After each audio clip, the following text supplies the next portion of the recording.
Bees love lavender, and bees are perfect pollinators. They're vital for a healthy environment and garden. Sadly, they're in decline at the moment, but we're going to give them a little bit of help by creating a bee pit stop today. I'm going to use French lavender. It's this wonderful purple colour, and bees are really attracted to purples and mauves.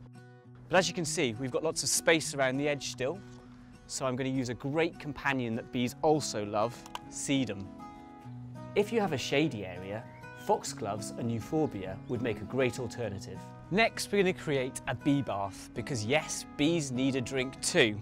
Simply take a terracotta saucer, add some pebbles as little perches for the bees to land on, and fill with water. And then our last stage, a bee shelter. We're going to take a pot like this, tie it with twine, so that we can hang it about 1 metre above the ground in a sunny position. Then we're going to take some modelling clay, place it in the bottom of the pot, and then some bamboo sticks cut to size and placed into the clay.